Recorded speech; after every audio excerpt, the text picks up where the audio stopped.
so you can start. Okay. So the first thing I will do, I will remove the old column. Simply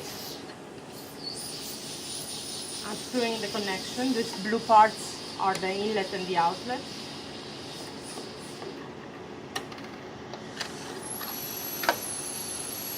I remove this column. I put the caps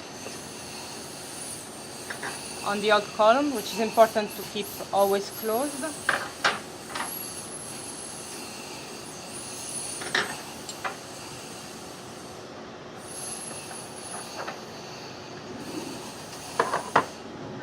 And now, with open lines, I'm going to start the pump. So, I need to take a small beaker. Sorry, I didn't prepare this. Yes. Because the first thing I did is to change the solvents, and because the probe in the methanol was outside the level of the liquid, the first thing that we do is a purge. It means that we pump the liquid until the column and we pump it out. So we will remove all the water, all the air bubbles that are in the circuit until the pump. I open the purge valve.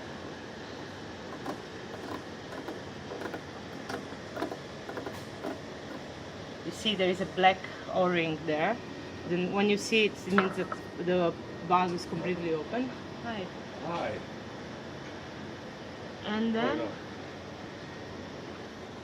we start the pump. So I will go selecting the method that I want, method number 1.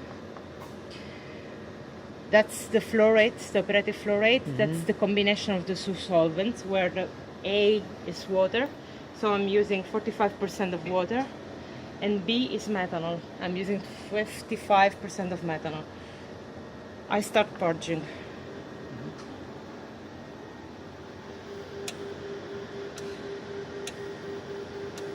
It takes time because all these lines were filled with air. So we are now checking that you see there are air bubbles. So we wait until we have a continuous flow without air bubbles coming out. You can stop. You want met her already? No. No. She's Eva. Yeah. Okay. After a few minutes, when you see that you have a continuous dropping of liquid, so that you don't see any air bubbles anymore, this means that all this part is clean. So we now can stop the purge, close the purge valve, and activate the pump to flush all this line until here. So this is what I'm going to do. I click on purge. No, sorry. I click on purge, and purge stops the pump. I close the valve. It's very important to close the valve well. All this is end tight.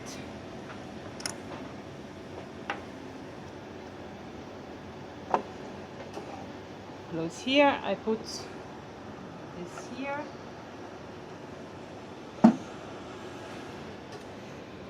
And now I will start like this. It's going to be at 1 milliliter per minute, 45 water, 55 methanol. I don't care to start at 1 milliliter per minute. It's not a problem for me because there is no column attached. So there is no build-up in pressure. If there is build-up in pressure now, if it's more than 0 or 1 bar, it means that there is some points that can be dirty, some fritz in the beginning of the pump, that can in the head of the pump that can be clogged. So I start. So they will also clean if it's more than 0. But in principle, this should remain 0. So what is now doing? The solvents are going via the pump, are going here to the mixer, which we have to turn on because we are going to use two liquids in the in the mobile phase. So we need to use the mixer to have an homogeneous phase. It's going through the injector, so it's going from down, it's coming back up here in the injector, and here you see what it's doing. Basically, number 1 is where it comes from the pump, And when you do an injection, from number 1, the loop is going to open and it's going to go to the column. And this is the circuit for the cleaning, this part. So that's the waste bottle, because this is all the part that is used to clean the needle of the injector. So here you have to be sure that there is a cleaning liquid. We have to put back methanol inside, because your mobile phase is mainly methanol, and because your column prefer methanols, and because your compounds are cleaned in methanol, you know that aromatic hydrocarbons, they cannot be cleaned with water because they are not compatible. You need to put methanol inside this. We will do it before the injection. So now we are waiting. We wait a little bit to have a constant flow.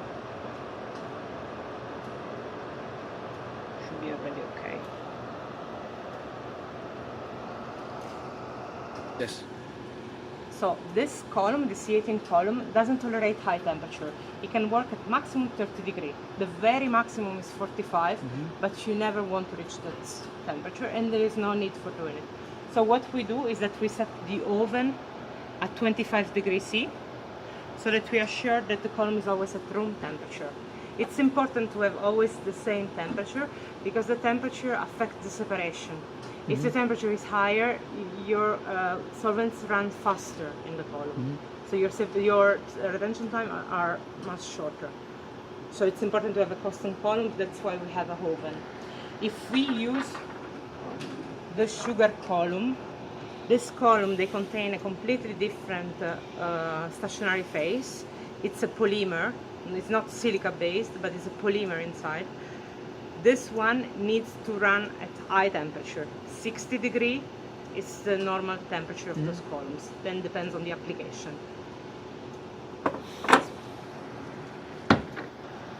So after a few minutes, that again, we have a very continuous flow here. We don't have any air bubbles. We know that all this part until the column is full with liquid. So we can install the column.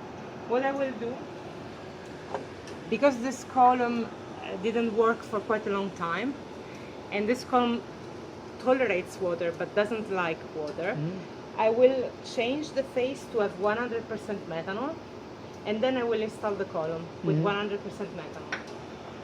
And then I will increase water slowly.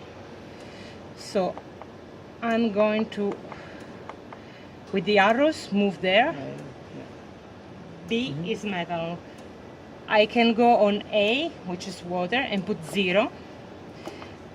This is automatically going to 100%.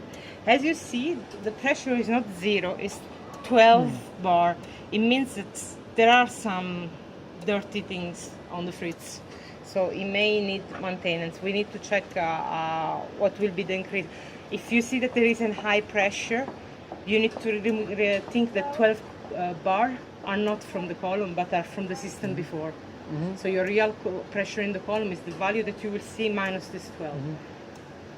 But you don't wait for the pressure to go to 0? It will not go to 0 because it means that the fritz are not so clean. If somebody uses the water which is not clean, if the water is spoiled, for example, so the water is not clean anymore, the fritz can clog. Yes. I will decrease the flow because you cannot enter in the column directly with the operative flow, but you have to start from a very low flow. Let's say it's 0.2. That value which is into brackets is the maximum pressure that I set for the column. So if the column goes for some reason at more than 150, the system is automatically going to stop.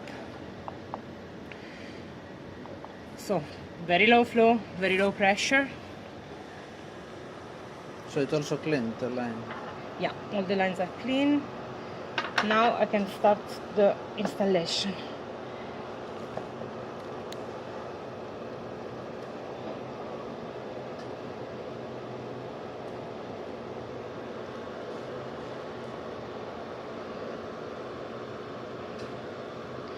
All this is in principle end tight.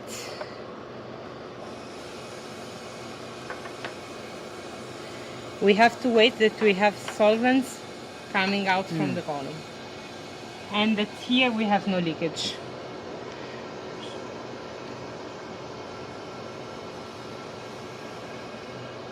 In no other point we should have leakage. So all of this line, they should be The dry. connection should be airtight. You will see that the pressure that the column is, the liquid is entering the column when the pressure goes a bit higher. So we will wait until we see the first drop at the end of the column, and then I will increase the flow. Slowly. Yeah, it's coming.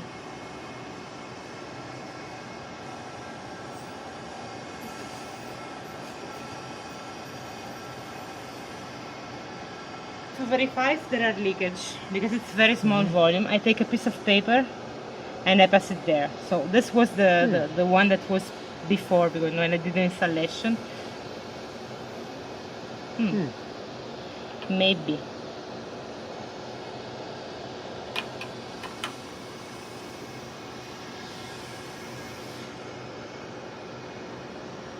Here, no. This is something that must be verified also when the column is at the right. It's okay. When the column is at the right flow rate, because there you have higher pressure, so you may have more leakages. You want also to check that you have no leakage here at the injector, and also that you have no leakage here in the pouch. Doesn't seem to have any. In principle, if when you don't open this, you have no leakages. Is the droplet coming out? Very slowly, because it's at 0.2 milliliter per minute. So I will go to 0.4. You see that the liquid is going in the column.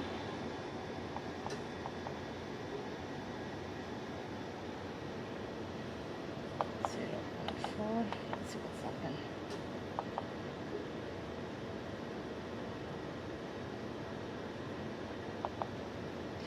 Immediately when you increase the flow, you have higher pressure.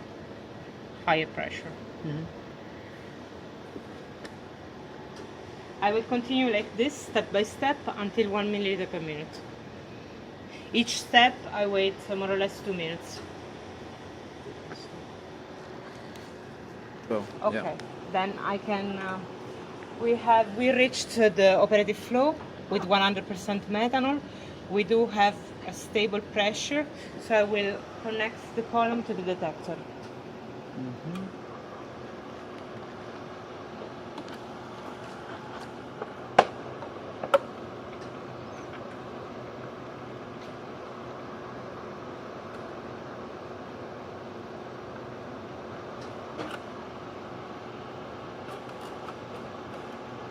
Okay, all this goes inside.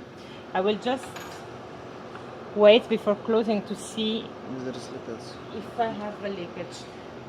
You see the signal in the detector, which is now different from 0, because now there is finally solvent flowing inside. Okay, I will remove this. So generally, when a columns leak, it's much more common that it leaks here in the head, because it's where the pressure is high. It's very rare that leaks here at the bottom, but of course if you don't do a good connection, this can happen.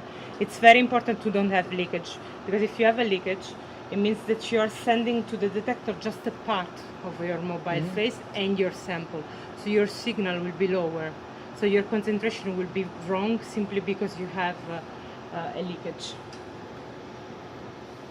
So I will check like this.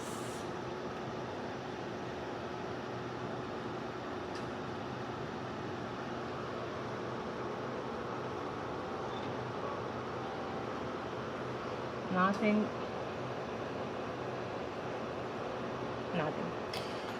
I will do another check when I start putting water.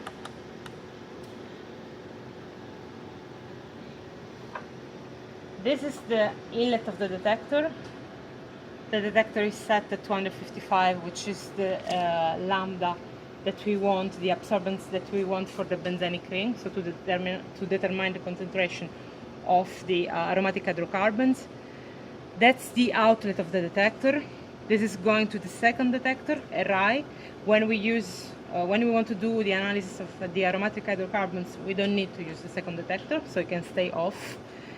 And after it goes out from the second detector,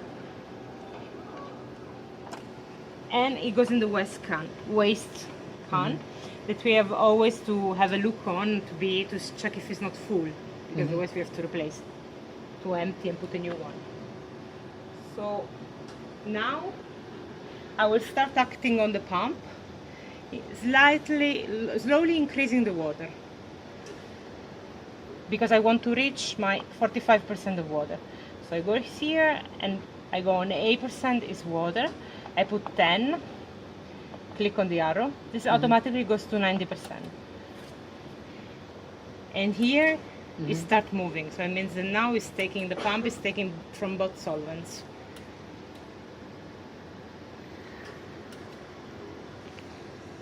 Start.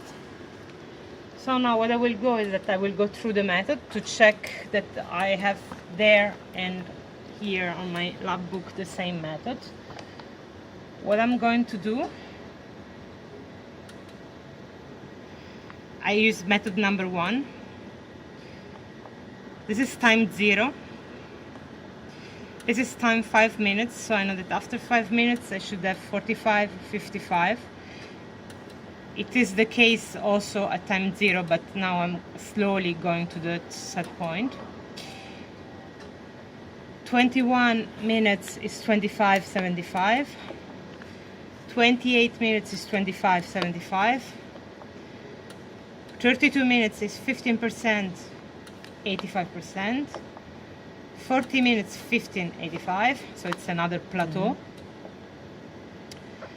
At 42 minutes, the column goes to 100% methanol. So the heavy aromatics, the very heavy, can get out.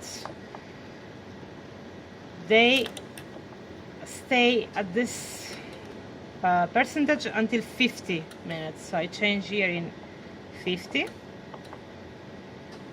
It says the times already exist. Yes, I will delete it. So I will change here.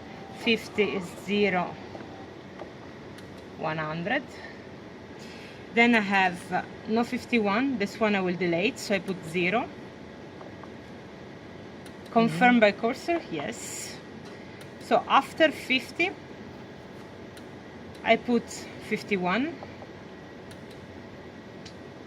Sorry. This I have to put deleted.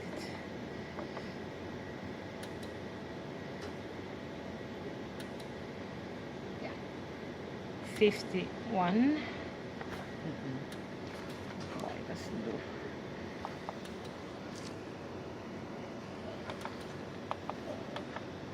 I'm not a huge fan of this pump.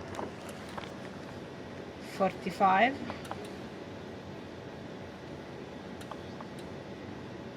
55. Oh, 6, 0. 45. 55. That's the re-equilibration time. So the column at the end, after the 50% methanol, goes rapidly back to the initial condition and stays for 9 minutes at the initial condition, so that you are sure that you have the same pressure that you had here. It's very important to have always the same pressure, otherwise the retention time will shift. So the method has been changed. Now I go back to see what the pump is doing in this moment. So now this is the conditions. I go here and I start putting 20% of water. So time by time I increase the water. And I will. Yeah. So the column is conditioning. It's almost done because the pressure seems to be stable. The I put methanol in the washing bottle. So in the wash bottle, I put methanol because the methanol will rinse all the organic compounds in the needle. So that what I will do now is that I will wash the needle. Every time between a column and the other, so the sample are different, you have to wash the needle. Simply clicking on wash. So this is going to take a bit of solvent here and wash all this circuit until the waste.